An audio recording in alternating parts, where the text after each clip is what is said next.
जीवन में हम सभी कभी ना कभी किसी ऐसी परिस्थिति से गुजरते हैं जहां हम टूट जाते हैं या बिखर जाते हैं, जहां सब कुछ खत्म सा दिखाई देने लगता है। हमें कुछ भी अच्छा नहीं लग रहा होता है। ठीक इसी समय हमें ज़रूरत होती है एक मोटिवेशनल स्पीच की, जो हमें उस अंधेरे से बाहर निकालने का काम करती है और हमें आगे का मार्ग दिखाती है। ठीक इसी प्रकार आज की इस वीडियो में कुछ ऐसी बातों का जिक्र करेंगे जिससे आपको ना सिर्फ आगे बढ़ने का मौका मिलेगा, बल्कि आपके अंदर नई ऊर्जा का संचार भी होना शुरू हो जाएगा। जीवन में कठिनाइयाँ कब शुरू होती है? क्या आपने कभी सोचा है इस बारे में कि आपके जीवन में कठिनाइयाँ कब आनी शुरू हुई? मेरे हिसाब से इसका कोई अंदाज़ा नहीं लगा सकता, क्योंकि कठिनाइयाँ, परेशानियाँ, दिक्कतें, ये सब तो हमारे जीवन में प्रवेश करते ही आरंभ हो जाती है। जैसे ही हमारा जीवन शुरू होता है, उसकी कठिनाइयाँ भी तभी से शुरू होती है। जैसे कि माँ के गर्भ से निकलने की कोशिश में ही पहली कठिनाई का सामना करना पड़ता है। उसके बाद कभी सर्दी जुकाम ना लग जाए, कभी चोट ना लग जाए, इस बात की परेशानी हमेशा रहती है। भले ही कहने को ये तो छोटी छोटी सामान्य से दिखने वाली दिक्कतें हैं, परंतु शुरुआत तो हो गई ना। हम छोटे से उदाहरणों को लेकर चलते हैं। जैसे कि किसी महिला का खाना बनाने वक्त हाथ में छोटा सा कट लग जाए तो हम उसे इग्नोर कर देते हैं, लेकिन कई बार यही छोटे छोटे कट जो हमें बार बार लगते जाते हैं और अंदर कब गहरा घाव बना देते हैं, इसका हमें पता ही नहीं चलता। तो ऐसे में सवाल ये उठता है कि हम क्या करें? क्या छोटी छोटी सी चोटों या बातों को लेकर बैठ जाएं और उन्हें देखते रहें? नहीं, हम आपसे छोटी छोटी बातों को लेकर बैठने के लिए नहीं कह रहे, बल्कि हम तो बस आपको उसे इग्नोर करने की सलाह दे रहे हैं। क्योंकि जीवन की अक्सर बड़ी कठिनाइयाँ छोटी छोटी चीज़ों को इग्नोर करने से होती हैं, जो आगे चलकर ना जाने किस तरह का रूप ले लेती है, ये कोई बता नहीं सकता। इसलिए इन छोटी बातों को इग्नोर करने की आदत को छोड़ दें और फिर देखिए कि कैसे आपका जीवन बड़ी कठिनाइयों से यूं ही निकल जाएगा। ये जान लीजिए कि हमारा जीवन वास्तव में अद्वितीय है और इसमें हमें ही निर्माण करना है। यह आपका जीवन है और आपको सपनों की ऊंचाइयों तक पहुंचना है। हम सभी जीवन में कठिनाइयां और चुनौतियों का सामना करते हैं, लेकिन हमें ये याद रखना चाहिए कि हर चुनौती का सामना करना हमें मजबूत बनाता है। सफलता और उच्चतम की ओर बढ़ने के लिए हमें निरंतर प्रयास करने की ज़रूरत होती है। जब तक हम इन चुनौतियों का सामना करते हैं, तब हमारी मजबूतियाँ बढ़ती हैं और हमें अपने लक्ष्यों की ओर अग्रसर होने के लिए तत्पर करती हैं। श्री कृष्ण कहते हैं, जीवन में सफल होने के लिए आवश्यक है कि आप संघर्षों से घबराएं नहीं।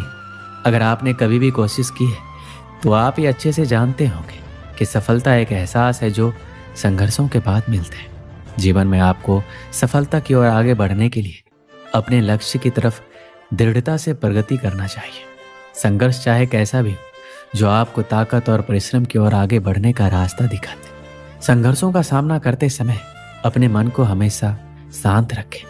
अगर आप अपने लक्ष्य की ओर बढ़ना चाहते हैं तो अपने अंदर की ताकत को जगाने की आवश्यकता होती है। अपने मन को शांत रखना आपको अपने लक्ष्य तक पहुंचाने में मदद करता ही है।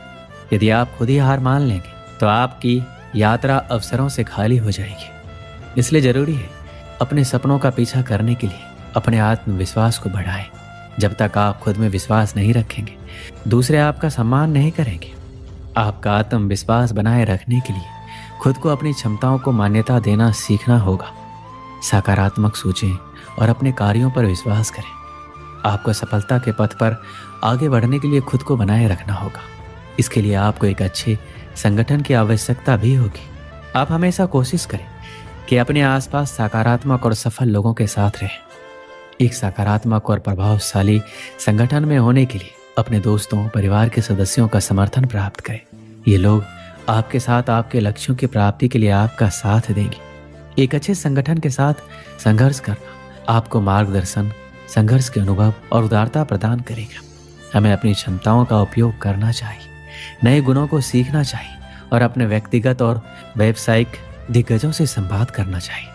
ये मानवीय विकास हमें अपनी क्षमताओं का उपयोग करने में मदद करेगा और हमें बेहतर बनाएगा। व्यक्ति हर तरह से दुखों का समाधान ढूंढ लेता है, लेकिन कुछ ऐसी परिस्थितियां आ जाती हैं जो उसके जीवन के सबसे बड़े दुख का कारक बनती हैं। ऐसे परिस्थितियों से व्यक्ति इतना दुखी हो जाता है कि खुद को टूटा हुआ महसूस करने लगता है। जीवन की सभी कठिनाइयाँ हमारी अपनी रचनाएं और जो हमारे जीवन में बहुत कुछ हासिल करने की हमारी इच्छाओं से उत्पन्न होती है। यदि आप कठिनाइयों से बचना चाहते हैं तो आपको अपनी इच्छाओं को न्यूनतम तक सीमित रखना होगा। अंत में मुझे बस इतना ही कहना है कि सफलता के लिए स्वयं को समर्पित करें। सफलता एक प्रक्रिया है और हमें इसमें समर्पित होना होगा। हमें अपने कामों को सचेतता और पूरे आत्मविश्वास के साथ करना होगा। हमें सफलता के लिए जीवन शैली को बदलना होगा। हमें अपने दृष्टिकोण को बदलना होगा, अपने उद्देश्यों को स्पष्ट करना होगा और खुद को सचेत रखना होगा। एक समय की बात है, रवि और दीपक अच्छे दोस्त थे। वो दोनों एक दिन कुछ काम होने की वजह से शहर जा रहे थे। शहर का कोई पक्का रास्ता नहीं था, इसलिए वो दोनों जंगल के इलाके से गुजरते हुए शहर जा रहे थे। गर्मी बहुत होने के कारण वो दोनों बीच बीच में थोड़ा आराम करने के लिए रुकते थे और फिर आगे बढ़ते थे। उन दोनों ने अपने साथ खाने पीने की चीजें भी रखी थी। दोपहर को जब दोनों दोस्तों को भूख लगी तो दोनों ने एक जगह पर बैठकर खाना खाने का सोचा। दोनों जब साथ में खाना खा रहे थे तभी उन दोनों में किसी बात को लेकर झगड़ा हो गया। झगड़ा इतना बढ़ गया कि रवि ने दीपक को थप्पड़ मार दिया। थप्पड़ खाने के बाद दीपक रवि को कुछ नहीं बोला। दीपक ने जंगल में से एक लकड़ी का छोटा टुकड़ा उठाया और उससे मिट्टी पर लिख दिया कि आज मेरे पक्के दोस्त ने मुझे एक थप्पड़ मारा। कुछ देर के बाद दोनों फिर से शहर जाने के लिए निकल पड़े। उस झगड़े के कारण दोनों एक दूसरे से बात नहीं कर रहे थे और शहर की तरफ आगे बढ़ रहे थे। आगे बढ़ते बढ़ते दीपक जिसने थप्पड़ खाया था उसके चीखने की आवाज आई। वो दलदल में गलती से बुरी तरह फंस गया था। रवि ने देखा कि उसका दोस्त बुरी तरह दलदल में फंस गया। रवि ने तुरंत उसकी मदद की और उसे दलदल से बाहर निकाल दिया। इस बार भी दीपक कुछ भी नहीं बोला। दीपक ने उधर से एक पत्थर लिया और उस पत्थर से एक पेड़ के तने पर लिख दिया कि आज मेरे पक्के दोस्त ने मुझे बचाया। दीपक को ऐसा करते हुए देखकर रवि से नहीं रहा गया और उसने तुरंत दीपक से पूछा, जब मैंने तुम्हें थप्पड़ मारा था तभी तुमने मिट्टी पर लिखा था और जब मैंने तुम्हारी जान बचाई तो तुमने पेड़ के तने पर लिखा, ऐसा क्यों? दीपक ने जवाब दिया, जब तुमने मेरे साथ बुरा किया था तब मैंने मिट्टी पर लिख दिया क्योंकि मैं उस बात को अपने मन में अंदर तक नहीं बैठाना चाहता था और मैं ऐसा मानता हूँ कि उस मिट्टी की तरह वो बुरी बातें मेरे मन से निकल जाए। जब तुमने मेरे साथ अच्छा किया तभी मैंने वो बात पेड़ के तने पर लिख दी क्योंकि मैं उस बात को हमेशा के लिए अपने मन में रखना चाहता हूँ और हमारी दोस्ती को इतनी गहराई से मन में बसाना चाहता हूँ कि हमारी दोस्ती कभी भी खत्म ना हो पाए। जिंदगी में अच्छा और बुरा तो होता रहता है, जिंदगी उसी का नाम है। हम उस परिस्थिति को कैसे संभालते हैं वो ज़्यादा महत्वपूर्ण होता है। जब हमारे साथ कुछ बुरा होता है तभी हमें उसे मन से निकाल देना चाहिए और जब भी कुछ अच्छा हो तो उसे ज़िंदगी भर के लिए मन में बसा लेना चाहिए।